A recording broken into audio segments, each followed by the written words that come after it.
sadura Yohannis boqonnaa afurirra isa jiru 17:18 biyya lafaa kana keessatti akkuma Kiristoos jiraatetti jiraachuun keenya guyyaa firdiif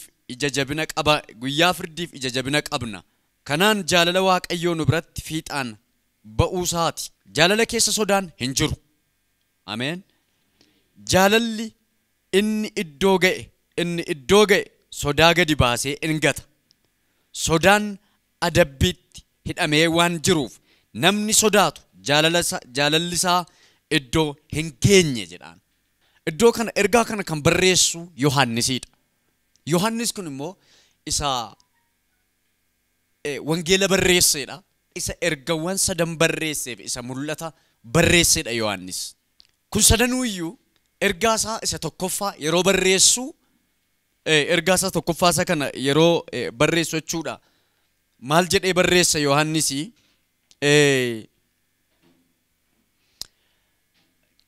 ijoollee koo jedhee barreessa ergaa isaa tokkoffaa kana keessatti ijoollee koo achi siqee immoo michoota koo jedhee barreessa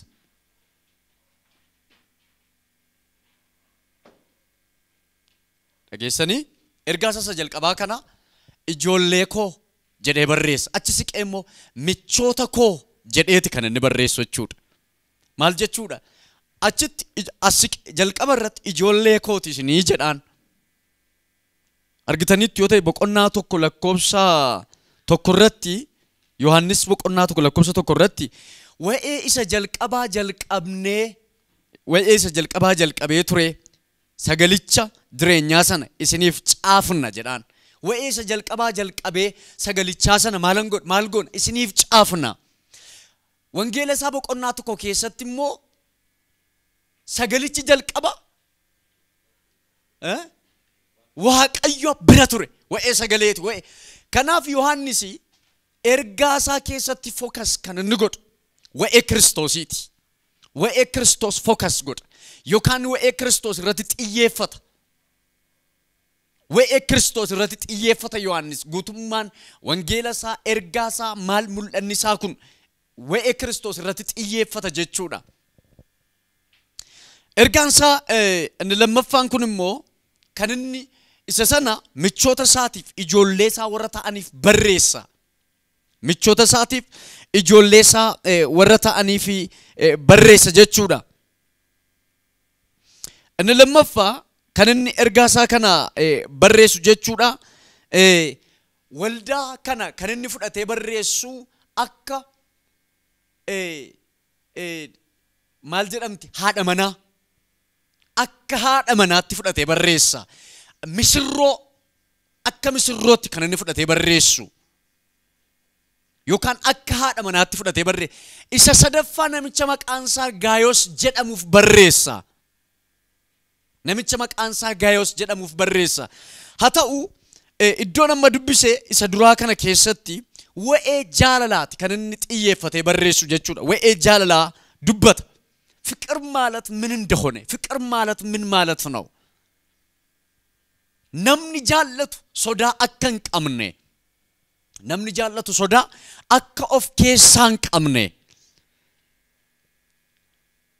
jaalalli in sodaatu jaalalli maal hin ta'u in sodaatu Kiristoos jaalala waan ta'eef sodaa of keessaa baasee dhiisee dhufee ofii isaa dabarsee biyya lafaatiif kenne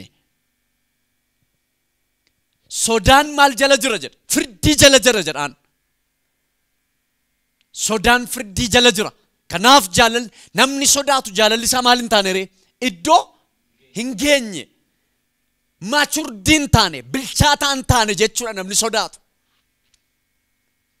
sodaan kuni sodaa inni nama isiniin jechaa jiru yookaan sodaan inni isinitti dubbachaa jiru sila fiqir no sila zalaalamaawii fiqir wa'ee jaalala bara baraan isinitti haasa'aa jira amma jaalala bara bara Yesuus jaalala bara baraa nu jaallate waa tokko nu isinitti hima Yesuus akkamittiin nu jaallate maaliif nu jaallate isa jedhuunis waa isinitti himu barbaada Yesuus waaqarraa yeroo dhufe nuyi namni cubbuudhaan sababii cubbuudhaan hiddameef biyya lafaa kana irratti murtoon du'aa itti murteeffame du'i cubbuu godhe namni cubbuu ergii godhe du'atutti murame. Du'i immoo gara eessaatti nama geessa? Gara Si'oolitti nama geessa. Du'i gara gaannam, gara Si'oolitti nama oofa. Amma fakkeenyaaf Yesuus Kiristoos akkaataa inni itti dhufeen isinitti hima. Nuyi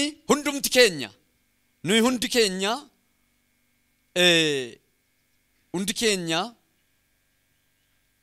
gara gaannamitti deemaa jirra yookaan gara Si'oolitti utuu deemaa jirru karaan ofuma isaati dubbateera. Karaan gara badiisaatti geessu maalidha? Bochoodha yookaan bal'aadha jedhaan. Karaa bal'aa kanarra utuma yaabbannee gulufaa jirru Yesuus dhufee hin naxxane akka ittiin nu dura gore. Isinii galee hin naxxanii dhaquun isinirra jiraatu dhufee amma waa tokkoon fakkeenya isinii fudhadha. Amma isinii fakkeenyaaf ijoolleen keessan jiru utuu ijoolleen keessan abiddatu jirra haa jennu yookaan daandiin balbala keessan bahaa jennu ijoollee keessan keessaa mucaan keessan hin beektu homaayyuu akka konkolaataan kunis nama ajjeesu hin beektu fiiddee dhattee aspaaltii kanarra dhaabbachuu barbaaddi yookaan makiinaa jala lixuu barbaaddi. Teessanii ilaaltu maaltu isin qabeenya maaltu isin dirqisiisan naan dhaxxanii dura gortu? Jaalala maali? Jaalala mucaatu jaalala mucummaa isin qabeenyaan maal gootu dhaxxanii qabdu dura gortanii dhaabbattu. Kana kan godhe maayin? Jaalala maali? Jaalala mucummaa. Namni sanyii lamarraa dhalata yookaan sanyii badiisaa yookaan sanyii jireenyaarraa dhalata namni. Sanyii badiisaa yookaan sanyii jireenyaarraa dhalata. Akka seeroon isiniin jedhu jalqaba namni sanyii badurraa yookaan immoo sanyiin jalqaba uumame sanyii baduun turre garuu ofuma isaatiin filatee sanyiin isa keessaa bahu hundinuu sanyii badiisaa ta'e. Addaamirraa warra dhalatan amma Kiristoos dhufee amma Kiristoosiin amanatanitti Addaam cubbamaa ta'e. Namni hundinuu jilba Addaam keessaa kan yaa'e hundinuu maal ta'e? Sanyii badiisaa ta'e cubbuu dhaalee dhalate. Cubbuu dhaalee yookaan sanyii fudhatee dhalate. Yesuus egaa isa karaa isa Addaam irraa namni dhaalee dhalate kana maal godhe? Ofiisaati dhufee ofiisaati maal godhe? Anatu bakka isinii bu'aa anarraa dhalachuu qabdu jedheen. Anarraa ergii dhalattaniis maal ta'uu qabdu? Sanyii jiraatoo ta'uu qabdu jedheen. Kanaaf egaa Yesuus Kiristoos jaalalli waan dirqisiiseef sodaa of keessaa baasee hiyyal sodaa of keessaa baasee inni jedhamu dhiirummaa wandinnataa አይደለም ያልኩ ያለው kanan jechaa jiru waa'ee dhiirummaa sodaan jagnummaa anatu caalata jedhanii fokkoran sana isa kana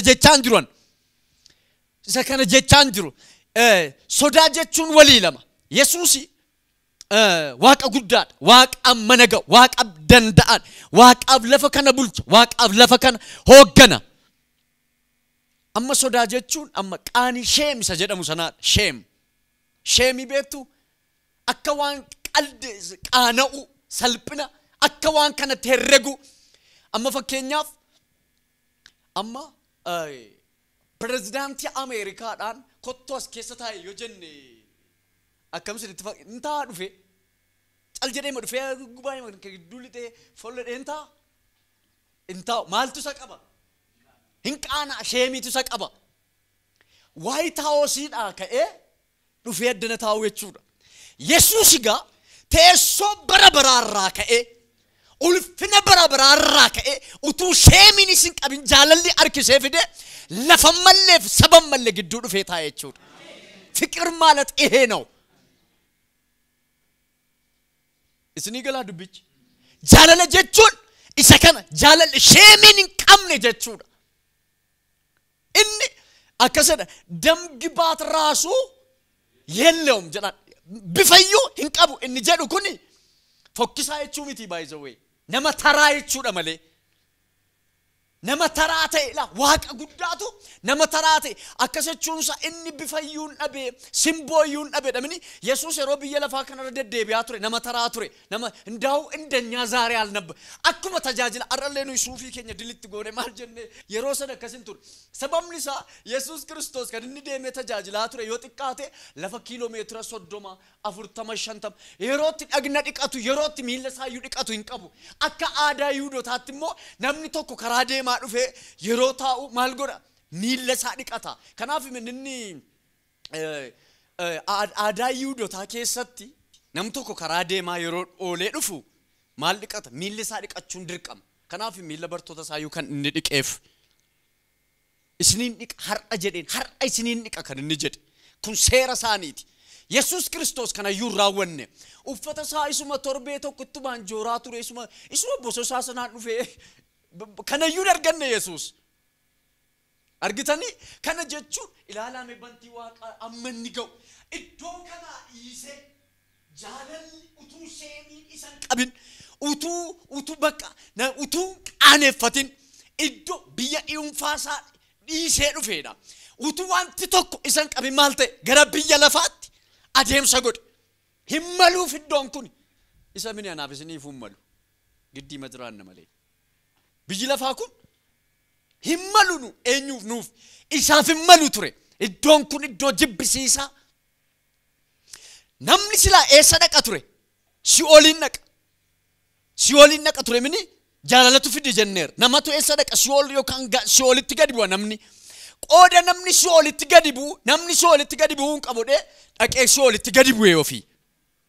Guyyaa sadii si'ool keessa ture isa afaan banee namoota eeggachaa ture sana maal godhe? Cufee lammata saba kootiin buutu afaan keen bantodhee fuudhee qulfii isaa nutti kenne. Kanaaf namni jaallanne maal isaatu iddoon geenye jedhe. Jaalalli isaa bilchaataa miti jedhaan. In bilchaanne sodaataadha. Sodaataadha namni jaallanne. Jaalalli immoo maal hin qabu? Sodaan qabu jedhaan. Jaalalli sodaan qabu. Ameen jettuusin. Yesuusin harkisee kan fide maaliidha? Jaalala. Jaalalatu Yesuusin harkisee fide. Jaalalatu Yesuusin harkisee fide. Jaalalli immoo sanyii qaba. Jaalalli sanyii qaba. Sanyii isaa harkisee fide. Du'i karaa nama tokkoo biyya lafaatti dhufe, jireenyi karaa nama tokkoo gara biyya lafaatti dhufe. Jireenyi karaa Yesuus Kiristoos gara biyya lafaa dhufe. Haleluuyaa. Du'i karaa Addaam namni hundinuu dhaalee akka dhalatu ta'e. Yeroo sanaa kaasee namni karaarra akka hoolotaa badee ture. Yesuus Kiristoos garuu ani sanyii koo kanaaf dhimmuun qaba ta'anii mari'atanii sadan tokkummaan nan dhaqa. Kanaaf inni ani Waaqayyo keessaa ba'een dhufe isin garuu hin hubattanii. Ittiin mormu turan galgalaaf ganama ta'anii warri Fariisotaa ittiin mormu hin arrabsu turan. Waaqayyo dhafiin jetta hin beektanii hin hubattanii sabmuun keessan isin hubataa miti maal isiniif godhu isiniif maal wayyaa jedhaan. Inni garuu ani Waaqayyo keessaan ba'ee dhufe yoo na dhageessanii fi ani Waaqayyo harkaan ani Waaqayyo keessaa ba'een dhufe ani Waaqayyoodha na amanaa jedhee ture. Hin didan amanuu didan. Galanni Waaqayyo isa jiraataaf ta'u. Kanaaf jaalalli sodaan qabu. Sodaa of keessaa baasee gata jaalalli. Yesuus Kiristoosin biyya lafaatti kan fide jaalala. Wanti biraan tokko iyyuu kan fide hin jiru. Jaalala harkisee fide. Jaalala harkisee fide. Jaalalli kun jaalala bara baraati. Kan hin jijjiiramne, kan hin geddaramne, haalli jireenyi sa'atiin barri kan ittiin geddaramneedha jaalalli kun. Galanni Waaqayyo isa jiraataaf ta'u. Kan hin geddaramneedha. Kanaaf egaa warri na jaallatan anatti amanu kan inni jedhe. Warri Kiristoosin jaallatan isatti amanu. Jaalalli waan hundumaa caala. Kanaaf foon koo yoo nyaattan malee jireenya hin qabdan ana keessa. Dhiiga koos yoo dhugdan malee ana keessa jireenya hin qabdan kan inni jedhu. Jireenya hin qabdan kan inni jedhu isa kanaaf. Kanaaf buddeenicha cabsee fuudhee jedhama. Amma nuni fiilmii irraa arginuuf inni macaafa qulqulluu irraa tokko miti. Nuni fiilmii irraa arginu iddoo lamatti cabseetu ho'a waliif kennaa jedhamini. Akkas miti. Akka aadaa warra Jiwishiitti jira. Akkam godhu isinitti fakkaata yeroo irbaata gooftaa fudhatan yookaan immoo yeroo faasikaa gooftaan keenya Yesuus Kiristoos akkas godhe. Yeroo faasikaa yeroo nyaatan buddeenni yeroo cabu gar tokko cabsanii ka'anii gar tokko cabsanii ka'anii moofaadhaan maranii iddoo dhoksaa kaa'u dhaqanii isa iddoo dhoksaan keenya immoo ho'aa nyaadhaa jedhanii namaaf hiru fuudhanii isa sana isa dhokatee jiru kana isa dhokatee jiru sana ijoollota barbaadanii ijoollonni dhaqanii barbaadanii argatu isa dhokatanii jiru gaafa argatan abbaan dhaqee buddeen cabee dhokate sana argatu waaw masiin argadhe jedhuun waa lama bakka bu'a Yesuus foon isa kanaan du'ee maal ta'e hin tortore foonni kun hin du'a hin tortora foon hin duuneen ka'ee foon hin argamneen ka'ee gara mirgabbaatti ol ka'eera ba'eera jechuu isaaniitiin ni argame sun foon isa badee ture isa jalqaba mirga isa jalqaba badee turetu argame isaan inni amma maal ta'eera galeera inni jireenya nuuf kenne galeera jechuu isaaniiti inni ijoolleen argatan sun galanni waaqayyo isa jiraataa haa ta'u kanaaf jaalala Kiristoos jaalalaan gara biyya lafaa dhufe jaalalaan harkifamee dhufe Yesuus Kiristoos jaalala harkisee fide ameen jettuusin kalee dubbadheen ture inni ol ka'e yookaan ol ka'e hundumaa ofitti ol harkiseedha mini hundumtuu Yesuus Kiristoos keessa galee jaalala Yesuus hundumtuu Yesuus Kiristoos qaama Yesuus Kiristoos keessa galee yeroo Yesuus fannifame maqaan waaqayyoo kana eebbifame haa ta'u jaalalli sodaa hin qabu akkas jedha sagaleen waaqayyoo irra deebi'een dubbisa biyyi lafaa kana keessatti akkuma Kiristoos jiraatetti jiraachuu keenya guyyaa firdiidhaaf ija jabina qabna guyyaa firdiidhaaf maal qabna ija jabina qabna jechuun nuyi wanti nu sodaachisu tokko hin qabu ija jabina qabna wanti nu sodaachisu hin jiru akka ta'utti lallabneerra waan ta'eef jechuu isaati jaalalli waaqayyoo nu biratti fiixaan ba'uu isaati jedhaan jaalalli waaqayyoo nu biratti maal ta'uu isaati fiixaan ba'uu isaati jaalala keessa sodaan hin jiru jaalalli inni iddoo ga'e sodaa gadi baasee hin gata inni iddoo ga'e maal gata sodaa gadi baasee hin gata jaalalli iddoo ga'e sodaa gadi baasee gata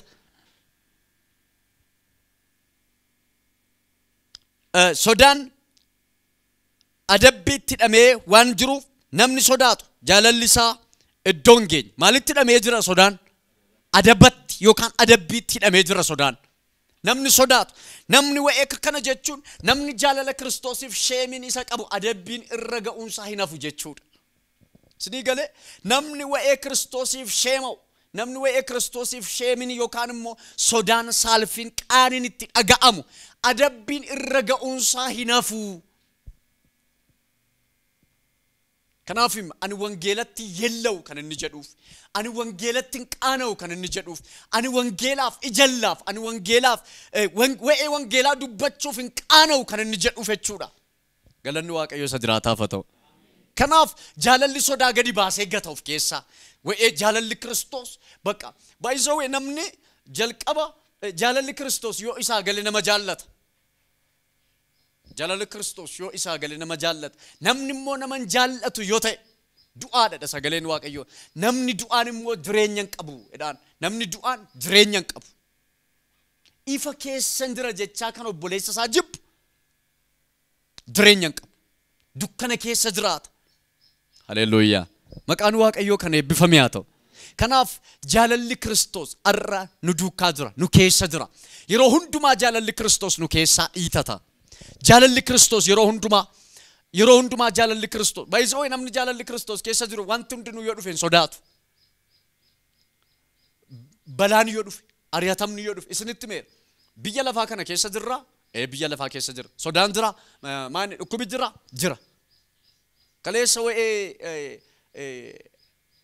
wa'ee Filiphisius boqonnaa tokko dubbiseen ture mee iddoo sana irra deebi'een dubbisa yoo biyya lafaa kana irraa godaanne yoo har'a duunees maal akka taanuun isinitti hima ammas nama duunettaniif haa shakkaartuni akka nuyi taanuun isinitti hima yoo duunees kun kadhata keessaniin gargaarsa hafuura Yesuus Kiristoosis gara hiikamuutti akka na geessu nan beeka. Karaa tokkoon illee akka hin yeellaasifamnetti dhimmee nan eeggadha. Amen. Nan abdadhas. Jiraachuu kootiinis ta'e du'uu kootiinis ta'e kanaan dura akkuma gochaa ture ammas guutummaa namummaa kootiin guddina Kiristoosiif hojjechuudhaaf ija jabina guutuun qaba. Amen. Anaaf Kiristoos jireenya kooti. Amen. Du'uun immoo bu'aa kooti. Hallelujah. Ittuma fufee lafarra jiraachuu kootiin caalaatti hojii ija qabu nan hojjedha yoo ta'e garuu waan ani fo'adhu hin beeku. Yaanni koo waan lamarratti wal rukuta. Ani biyya lafaa kana dhiisee adeemuu Kiristoos bira jiraachuus nan hawwa. Kunis anaaf hundumaa irra caalaa hin wayya ture. Haa ta'u iyyuu malee biyya lafaa kana irra turee jiraachuun koo isiniif caalaa barbaachisaadha. An isin biratti hafe isin amantiitti akka guddattanii fi akka gammaddanitti hunduma keessan bira bubbuluuf akkan jiru amanadheera beekeeras jedha. Amen. Gooftaan sun haa eebbisu. Phaawulos adagaadha namichi sun. An utuun deemee anaaf maaliidha? Anaaf utuun deemee naa wayyaa garuu an isin bira jiraachuun koo isin fayyada. Haleluuyaa. Argitanii anaaf jireenyi maal kooti? Anaaf Kiristoos maal kooti? Jireenya du'oo bu'aa kooti. Jech maal jechuudha beektu? Yesuusin qabdu moo hin qabdan? Warri Yesuusin qabdan. Warri hin qabne harkan kaasinaa. Du'i maal kooti? Bu'aa kooti. Kana jechuu kaleessa dubbachaan ture. Nu yoo deemnesi waa tokkonis yoo asii deemnesi mana harki namaan ijaaramnetti dhandhee nammina. Amen. An konfidensiin qaba jireenya bara baraa akkan dhaalu. Isiniin hin beeku. Warri jireenya bara baraa dhaalattan. Konfidensii qabdu? Yes. Qabdu? Fataa balu. Amen. Zinii galee hin sodaatinaa. Haleluuyaa. Hin sodaatinaan jedhe. Yoo duutanis gubbaadha jireenya qabna. Jireenya maaliitiin addanaallee yaaf rakku. Yoo jiraanne wangeela Kiristoos lallabna. Kiristoos jireenya keenya eessatti? Du'a keessatti jireenya. Yoo biyya lafaarra jiraannes jireenya. Wangeela Kiristoos lallabna. Wanni nu sodaachisu tokko hin jiru. Warri kaana sodaatan. Nuyi dhalanneera lammaffaa.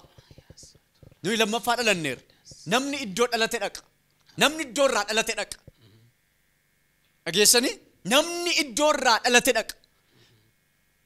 Mucaan keessan isinirraa kan dhalate iddoo biraan ilaalu gara mana keessan ilaala.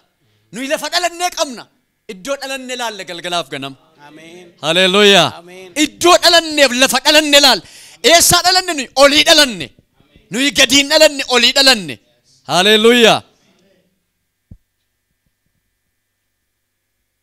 Namni iddoo dhalatee ilaala. Iddoo dhufee ilaala. Iddoo dhufee yaada namni. Nuyi biyyi keenya adda namni biyya keenya karaa deemtota nuyi jedhamni sagalee Waaqayyoo. Nuyi karaa deemtotaa jedha. Karaa deemnaa jedha nuyi. Karaa deemaa jirra. Utuma karaa deemnutti gorree bulaa irra iddoo kana. Karaa mootuu deemaa jirru yookaan aduun dhi'uu danda'a yookaan dadhabuu danda'a itti goraa jirra kontoraata teenya biyya lafaa kana. Waggaa miliyoona namni jiraatu hin jiru. Guyyaa tokko fuula abbaa keenyaa dura dhaabbanna. Ameen jettuusin maqaan Waaqayyoo kan eebbifame haa ta'u. Kanaaf hin sodaatinaa. Lolan sodaatinaa. Dhukkuban sodaatinaa. Ari'atama dhufun sodaatinaa. Gooftaan keenya Yesuus Kiristoos kaleessas dubbadheera. Bara gara dhumaatti lolli hin ka'a biyya lafaa irrattidha. Mootummaan mootummaa irratti hin ka'a. Sabni saba irratti hin ka'a. Laftiin dukkanaa, dhukkubni hin ta'a, sochiin lafaan ta'a. Wal'aansoon hin ta'a, waljibbuun hin ta'a. Hundumtu wal jibba. Waldaan kiristiyaanaa wal jibba. Namni wal jibba. Xinnaan wal jibba. Wal balaaleffataa. Xinnaan wal tachaa. Guddaan wal amma nama wal eebbisu argitanii beektu amma yeroo ammaa. Nama wal deeb nama wal jeju takka abalu cimaadha nama jedhu dhageessanii beektu. Abalu cimaadha gooboziidha. Namni akkasii cimaadha. Abalu cimaadha iddoon akkasii biyya akkasii jabduudha kan jettan dhageessanii beektu. hin dhageessan social media yoo dhattani social media bantani hundumtu wal rabsaa wala galgalaaf ganam maa inni kun milikkita bara dhumaati garaa isin nyaati milikkita bara dhumaa yeroon isaa ga'eera amma yeroo nu itti guyyaa tokko yeroo waaw tarii yoona Yesuus dhufaa jira haleluuyaa dhufaa jira yoonam beekamu haleluuyaa isa fudhatee gulufaa jira warri qophaan akka kookun warri misirroon homtuutti dhagaamne rakkinni beenni yaaddoon ari'atamutti dhagaamne kan harcaamne dhagna haaraa uffanne kiyaabahu jirra haleluuyaa dhugaan isiniin jecha yaaddanii beektu amma libsu beekesbet amma libsu ijaatti geddaramnaa bar gaafa sana haleluuyaa gaafa sana warri Kiristoositti amanan hundinuu amma libsu ijaatti geddaramuudhaan waaw cidha hoolichaa irratti maaddii sanarraa gaafa sana kan taa'ee keessummeessu Yesuus Kiristoosiidha kan dhaabbatee keessummeessu guyyaa waggaa torbaaf qilleensa na dhaggeeffadha waggaa torbaaf qilleensa irra turreetu isaa wajjin nyaachisni guddaan qilleensa kana irratti ta'eetu waaw eenyu akka qalma qaluun beennu eenyu akka daadhii naquun beennu eenyu akka qophii kan garuu kan dhaabbatee keessummeessudha Yesuus mudhii isaatti hidhateetudha dhaabbatee keessummeessaadha waggaa torba booddee immoo biyya lafaa kana irra dhufna waggaa 1,000 Yesuusii wajjin biyya lafaa kana irratti mootota taanee jiraanna biyya lafaa irra deebine akka moonu beettuni namni waggaa 1,000 biyya lafaa irratti deebitanii akka mootan beettan beettu dhugaadhaay fataa baluu bakka gaafa sana biiftuun hin jiru gaafa sana urjiin hin jiru gaafa sana elektirikii badeen hin jiru gaafa sana bishaantu badeen hin jiru gaafa sana koronaan hin jiru gaafa sana HIV hin jiru Yesuus waan hundumaa keenya dullum hin jiru nan fuudhaan hin jiru gaa'illi hin jiru sinii galee nan heerumaan hin jiru xinnaan hin jiru guddaan hin jiru beekaan hin jiru anatu hin jiru lolli hin jiru waraanni hin jiru dirree maal hin jiru dirree maal hin jiru gaafa sana Yesuus ibsaadha Yesuus bishaan Yesuus waan hundumaa keenya Yesuus uffata keenya Yesuus nagaa keenya waggaa 1,000 immoo abbeen bashaana isaa wajjin kiisii keenyatti harka naqannee bakka wanti nama yaaddessu wanti nama jibbisiisu hin jiru isa booddee immoo gara jireenya bara baraatti waggaa 1,000 asirra jiraanne immoo jireenya bara baraa deemnaa bari እንደገና በጣም የሚገርም ነገር ነው እኮ isini process akkasii qaba waggaa 1,000 duraan isa booddee gara jireenya bara baraa jireenya bara baraa bara baraan jiraachuu bara baraan jiraachuu gaddin jiru boo'ichin jiru wanti tokko bara bara dhaame gaafa sana wanti tokko hin jiru jireenya bara baraa keessa rejoice goota as dhannaan waaqeffata ergamoota wajjin tokko taatee dhaabbatte haleluuyaa guyyaan akkasii dhufa hundi nu darba ameen Yesuus hin dhufa mee Yesuus hin dhufa jedha kanaaf jaalalli sodaa of keessaa baasee gata Yesuusin kan fide egaa kanaaf garaan keessan irraafaminaa jedhe dhaqeen iddoo bareedaa tokko isinii qopheessa lafan dhaquutti dhufee isin fudhadhaa iddoon jiraattuuti jedhe haleluuyaa irraafaminaa garaan keessan እናኒ tokkochi keessaa ka'e mee karicha eessarra ba'uusaa akkamittiin dhaqu menu agarsiisan siin galle siifammayyuu ganaadha jedhe